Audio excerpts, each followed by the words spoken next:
Bonjour à tous et bienvenue pour une nouvelle vidéo de présentation du jeu Who Goes There, un jeu de survie semi-coopérative pour 3 à 6 joueurs si on possède la Deluxe Edition.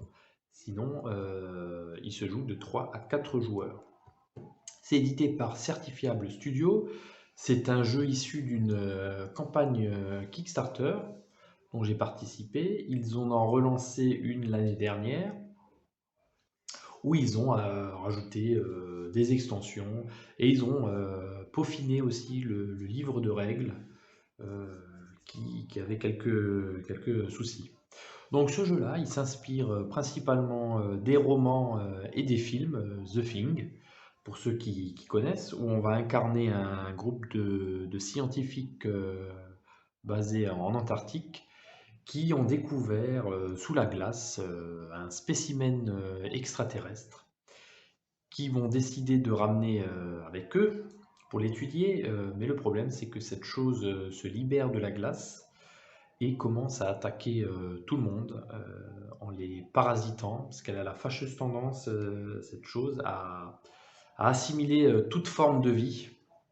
Donc au départ, ben, on va tous être des humains, mais au fil de la partie et des événements, et ben, les humains qu'on pensait clean au départ ne le sont plus. Ce sont en fait des extraterrestres qui vont essayer de nous infecter. Donc au niveau du matériel que la Deluxe Edition nous propose, on va retrouver euh, le livre de règles, donc, qui comporte quand même 35 pages. Donc il est plutôt bien fait. Dans l'ensemble, il est bien fait, c'est assez clair. Il y a juste un petit bémol au niveau de la séquence finale, qui est, je trouve, pas super clair. Mais j'ai trouvé sur Board Game Geek une fiche qui récapitule bien cette phase-là, que je mettrai dans le lien de la vidéo, qu'on va pouvoir retrouver sur Board Game Geek, et qui résume vraiment bien la phase finale. Donc, on a également donc, le plateau de jeu, donc en deux parties.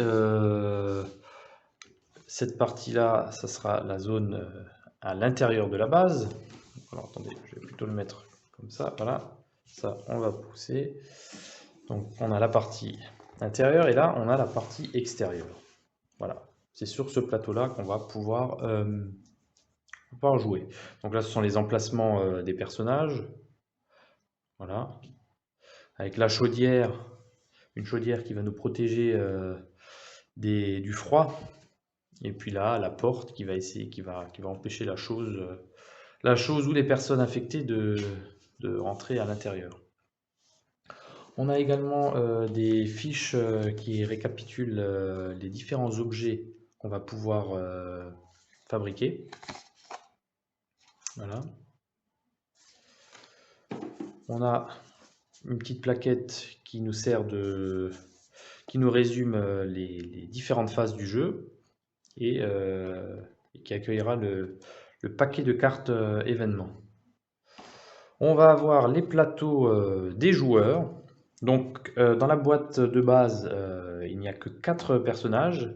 Et dans la Deluxe édition, on retrouve 8 personnages. Donc, les personnages, ils sont issus du film The Thing, hein. Donc, ils ont un petit côté cartoon quand même.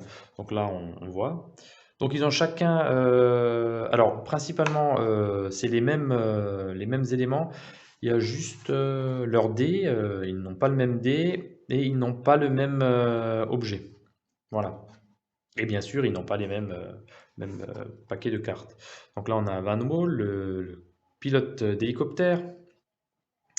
On va retrouver Blair, le biologiste. Voilà.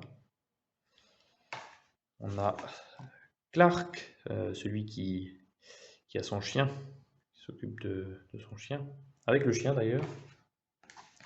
On a Norris, le physicien. McKinner, le cuistot. Voilà. Bon, c'est sur lui qu'on va compter pour les boîtes de conserve. On a le Dr Cooper et on a Macready, hein, Macready, incarné par Kurt Russell. Et pour finir, on a le commandant Gary. Donc ça, c'est le fameux commandant Gary. Donc bon, ils ont pas tout à fait la même tête, hein. Je pense qu'ils sont plus issus des romans que du film. Au niveau du reste du matériel, on va retrouver une boîte. Donc ça c'est sympa, hein, la boîte, je trouve. Tout est bien rangé. On a juste à l'ouvrir et à la placer sur la table. Donc les différents éléments qu'on va pouvoir fabriquer qui nous aideront à combattre un peu mieux. Voilà, donc on voit le lance-flamme, la hache, plein d'autres équipements. Donc on voit que certaines tuiles prennent jusqu'à 2 emplacements sur le plateau. Voilà. Bien sûr, plus tard, en débloquant cet emplacement-là, on pourra mettre plus d'objets. Donc, on va se retrouver également avec une boîte bien fournie et bien faite, je dois dire. Le thermoformage, il est vraiment bien, ça accueille tous les éléments du jeu. Les cartes, même slivées, ça rentre parfaitement dans les inserts. Donc, on va retrouver des paquets de cartes. Donc, le paquet Workshop et Storage Room. Voilà, donc ça, c'est ce paquet-là qui va nous permettre justement de récupérer les différents matériaux qui nous permettront de confectionner nos objets. Et puis l'autre paquet de cartes, ben pareil, on va retrouver de l'équipement, des soins, de la nourriture. Donc là, on va retrouver tous les paquets de cartes qui nous serviront au jeu. Les dés des joueurs, voilà, chaque joueur aura son propre dé. Donc, grosso modo, ils ont certaines faces qui sont communes et puis ils ont chacun une face unique au personnage. Donc ça, toutes les faces sont récapitulées dans le livre de règles. On va retrouver donc les figurines, justement. Voilà. Donc bon, les figurines, elles sont sympas, quoi. Sont sympas. Elles sont un peu plus grandes que je sais pas combien de millimètres elles font. Voilà. Donc la campagne proposait pas mal de contenu quand même, hein. Pour le prix, je trouve que c'était assez abordable. Je pense qu'on était aux alentours de 80 € si je raconte pas de bêtises. Bon, ça les vaut largement. Bon, après, il y en a qui peuvent trouver ça un peu cher, mais enfin, là, je veux dire, on est quand même bien fourni. On va retrouver les cliqueurs d'infection. Voilà, c'est ces choses-là qu'on va s'échanger entre les joueurs. Voilà, là, je ne suis pas infecté, et là, je suis infecté. Voilà. Bon, ça, je trouve que c'est sympathique. C'est sympa. On va retrouver donc des dés qui nous permettront de résoudre les événements. Le fameux dé d'hélicoptère. Voilà. Donc au départ, c'était un simple dé, et puis plus la campagne avançait, et plus les éléments ont été améliorés. Des gemmes qui représentent l'expérience qu'on va pouvoir gagner. Alors, 2 types, hein, les gemmes blanches, c'est 1 point, et les bleues, c'est 5 points. Les cubes de stamina, voilà, qui nous permettront de résister au froid lorsque l'on va sortir à l'extérieur. On va voir que lorsqu'on sera sur ce plateau-là, on va subir les effets de la météo, du froid, et donc on va perdre des cubes de stamina. Et si on n'a plus de cubes de stamina, on va commencer à perdre de la vie. Et nos fameux cubes d'action à la couleur des joueurs. Voilà, au cours de la partie, on aura un certain nombre de cubes et on va devoir les dépenser pour réaliser des actions qui coûtent plus ou moins cher. Et donc le petit bémol que je trouve, bon, c'est un petit détail, hein, ce sont tout le matériel, il n'y a rien à dire, bon, c'est du plastique de bonne qualité, et puis là on se retrouve avec des des jetons qui symbolisent les dégâts. Voilà, c'est des simples jetons en carton, c'est pas de super bonne qualité. Ils auraient pu mettre ça en plastique, hein, ça leur coûtait pas plus cher, je pense. Je leur avais justement écrit pour leur demander si dans la prochaine campagne ils allaient améliorer ces jetons-là, et ils m'ont répondu que non. Bon, tant pis, hein. Voilà. Donc au niveau du matériel, c'est tout ce qu'on retrouve dans la Deluxe édition. Donc une bonne affaire. Les joueurs vont devoir, dans un premier temps, survivre à un certain nombre de tours euh, en récoltant des points d'hélicoptère, voilà, qui sont représentés par des cartes et par un jet de dés. Le total va être calculé en début de partie, donc on prend le nombre de joueurs qu'on multiplie par 6, et c'est ce total-là que les joueurs vont devoir atteindre. Une fois qu'ils ont réussi à survivre 15 tours, on va commencer la procédure pour monter à bord de l'hélicoptère qui est bien détaillé sur cette feuille que je mettrai en description dans la vidéo. Donc ça se résume à une question de points. En gros, le premier joueur va faire son choix de qui monte à bord et qui ne monte pas. Si on a un doute sur le chef d'équipe, on va pouvoir le changer. Une fois que le choix final a été fait, chaque joueur va révéler sa propre identité, sa véritable identité. Donc soit il est infecté, soit il ne l'est pas. Et à ce moment-là, on va refaire un calcul. Et si les joueurs humains atteignent les points demandés, ben, ils remportent la partie. Sinon, ce sont les infectés ou bien aucun des deux camps. Voilà. Donc c'est comme ça que se termine la partie. Pour la mise en place, on va tout d'abord mélanger les différents paquets de cartes. Donc notre paquet de cartes personnel, le paquet de cartes événements, les paquets de cartes workshop et storage room, le paquet de cartes vulnérables et pour finir les paquets de cartes phase 1, 2 et 3. Alors ces paquets-là, on va les mélanger et on va retirer les 5 premières cartes de chacune des piles. Voilà, ça c'est dans la règle. On va également pouvoir placer nos personnages sur les différentes cases de départ, c'est-à-dire au workshop, au storage room ou bien sur la première case de la phase 1. Sur notre plateau personnel, on aura donc nos 5 actions de départ, nos 3 cubes de stamina, dont 2 qui sont en zone épuisée, et puis le reste du matériel qui est pour l'instant bloqué et qu'on pourra débloquer en dépensant de l'expérience. On a aussi notre cliqueur d'infection, une petite fiche lorsque l'on va fabriquer les différents objets. Et on va pouvoir piocher notre main de départ en piochant une carte du storage room, du workshop et de notre paquet personnel. Voilà, ça va être notre main de départ. Une fois que l'on a préparé la mise en place, on va pouvoir déjà désigner un premier joueur qui sera le leader de la partie. Pour désigner le leader, c'est celui qui a le plus petit numéro sur son plateau joueur. Donc là, dans l'exemple, ça va être le commandant Gary, donc, qui a le numéro 1, qui sera le premier joueur et qui va résoudre les différentes phases du jeu. Donc les différentes phases du jeu, il y en a 7, voilà, qui sont bien récapitulées sur cette plaque. Donc on va d'abord déplacer le marqueur de tour. Voilà, d'une case, donc on le déplace. On va devoir réaliser les étapes où on va devoir se nourrir et dormir si le marqueur de tour se trouve sur l'une des deux cases. Donc ça, j'y reviendrai un peu plus en détail. Les joueurs se trouvant à l'extérieur vont déjà subir des pénalités à cause du froid. Voilà, ils vont commencer à perdre des cubes de stamina. Voilà, les cubes que l'on trouve ici. Donc, on va perdre un cube de stamina à l'étape 1, 2 cubes de stamina à l'étape 2 et 3 cubes de stamina à l'étape 3.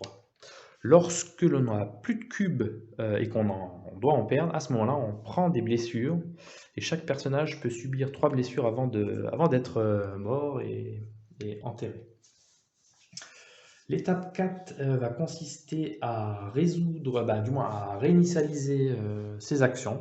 Voilà. Ces actions et sont des spéciales. Donc en gros, toutes les actions qu'on avait utilisées lors du tour précédent sont de nouveau disponibles. Le leader va retourner une carte événement. Et donc là, on devra résoudre chacun son tour l'événement de la partie. Donc il y a trois types d'événements. Il y a des événements bleus, les événements rouges, ce sont les attaques, et les événements verts, ce sont les événements instantanés. À savoir que les événements bleus et rouges, on va pouvoir les réaliser n'importe quand pendant son tour, mais il va falloir les réaliser, quoi. Alors, au niveau des actions que l'on va pouvoir réaliser, elles sont toutes récapitulées sur notre plateau joueur. Donc, pour un cube, pour une action, on va pouvoir se déplacer donc d'une zone vers une autre, en sachant que dans une même zone, donc la zone intérieure ou la zone extérieure, on peut se déplacer autant de fois que l'on veut, tant qu'il nous reste des actions. C'est-à-dire que je vais pouvoir faire des allers-retours du workshop au storage room, autant de fois que je veux si j'ai les actions disponibles. Pareil pour la zone à l'extérieur. Par contre, d'une zone intérieure vers l'extérieur ou inversement, je ne peux que me déplacer une fois par tour. On va pouvoir également piocher de nouvelles cartes, donc essayer de fouiller. Pour deux actions, je vais pouvoir piocher les cartes sur le lieu où je me trouve. Voilà. Donc si je me trouve au workshop, je vais pouvoir piocher une carte du workshop. Au storage room, pareil. Et la petite particularité lorsque je me trouve à l'intérieur, à la place de piocher dans l'un des deux decks là, je vais pouvoir piocher dans mon deck personnel. Donc ça, on peut uniquement le faire si on se trouve à l'intérieur. Lorsque l'on se trouve à l'extérieur, on va pouvoir piocher dans le deck de phase 1. Donc pour l'instant, le deck de phase 1 est débloqué. Les deux autres ne le sont pas tant que le marqueur n'aura pas progressé jusqu'aux différentes étapes. Lorsque l'on pioche une carte à l'extérieur, le petit avantage que l'on a, c'est qu'on va gagner 2 points d'expérience. Donc ça, c'est toujours bien. Après, on prend un risque à y aller aussi, il fait froid, et puis il y a beaucoup plus de danger à l'extérieur qu'à l'intérieur. Lorsque l'on se trouve uniquement à l'intérieur, pour une action, on va pouvoir fabriquer nos différents objets. Voilà. Donc en dépensant les différentes ressources, à ce moment-là, on prendra la tuile correspondante qu'on placera sur les emplacements disponibles. On va pouvoir recevoir une carte d'un autre joueur. Voilà. Si jamais on n'a pas les ressources qu'il nous faut, et ben on peut demander à un autre joueur d'échanger des cartes. Lorsque l'on échange des cartes, si les deux joueurs n'ont aucune carte vulnérable, l'échange se passe normalement. Lorsque l'un des deux joueurs a une carte vulnérable en sa possession, à ce moment-là, lors de l'échange, celui qui a la carte une carte vulnérable, il va devoir passer le clicker d'infection parce qu'il il est potentiellement infecté et il va pouvoir infecter la personne qui lui demande une carte.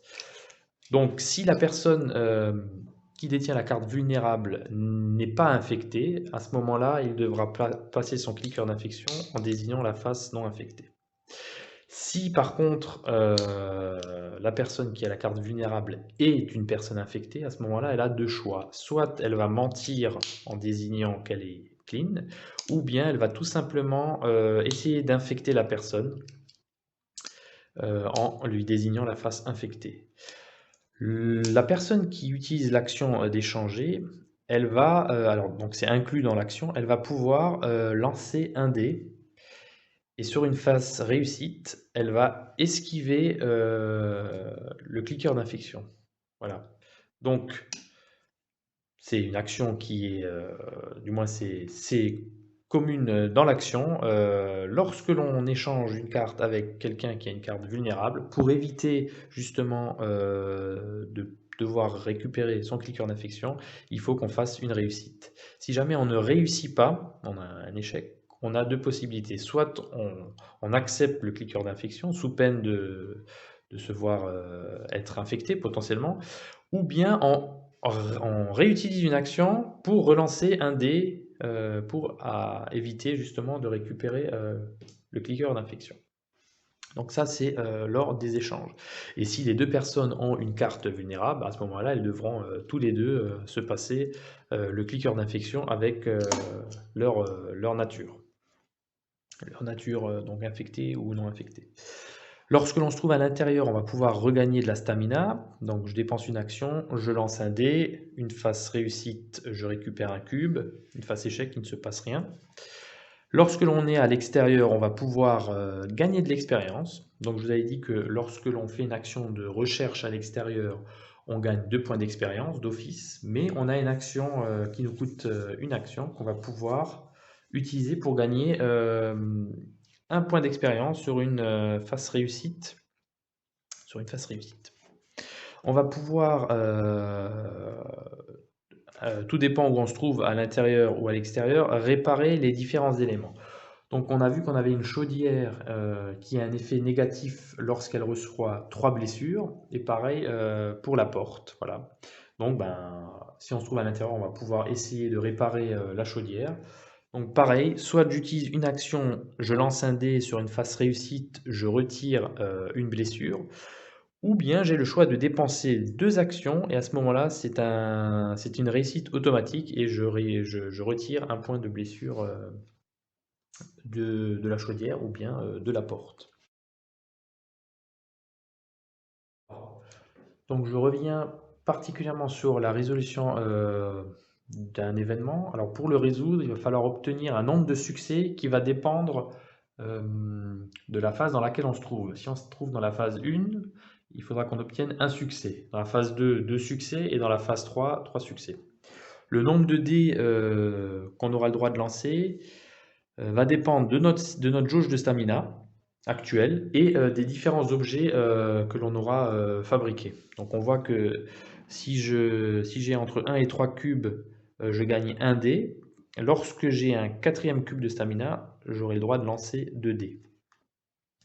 Et donc là, pour l'exemple, si admettons j'avais 3 cubes de stamina, je gagne 1 dé, plus 2 dés pour les attaques et 2 dés pour les événements setback. Voilà, donc c'est comme ça qu'on va créer son pool de dés. Et c'est pour ça qu'on n'est pas obligé de résoudre l'événement au début de notre tour. Justement, on peut mieux s'équiper pour pouvoir avoir plus de chances de réussir l'événement. En ce qui concerne les différentes phases qui interviennent à la fin, de la phase 1, 2 et 3, on va devoir se nourrir. Donc se nourrir en dépensant des boîtes de conserve. Voilà, et uniquement les boîtes de conserve. Si on ne peut pas se nourrir à ce moment-là, chaque joueur qui ne peut pas le faire va devoir piocher une carte vulnérable. Et à ce moment-là, il va avoir potentiellement le risque d'être infecté. Pour la phase de sommeil, du moins voilà, là où on va devoir dormir, à la fin de chaque jour, on va devoir dormir avec une autre personne. Voilà, tout dépend de l'endroit où on se trouve. Donc ça fonctionne par zone, c'est-à-dire que si 2 personnes se trouvaient dans la zone intérieure, voilà, les 2 là dormiraient ensemble. On n'est pas obligé d'être dans la même case, voilà, mais bien dans la même zone. Donc là, s'il y a plusieurs personnes dans la zone intérieure, ils décident avec qui ils vont passer la nuit. Le problème, c'est qu'en passant la nuit avec une personne qui dispose d'une carte vulnérable, elle va devoir, chaque personne qui dispose d'une carte vulnérable va devoir passer son cliqueur d'infection à l'autre personne. Donc si une personne a une carte vulnérable et qu'elle est infectée, soit elle va pouvoir mentir à la personne, ou bien justement essayer de l'infecter. Donc c'est dans cette phase-là où on va également pouvoir se faire infecter par les autres joueurs. Si on décide où on ne peut pas tout simplement dormir avec une personne, si admettons on est le seul dans une zone, à ce moment-là, on doit dormir seul et on pioche automatiquement une carte vulnérable.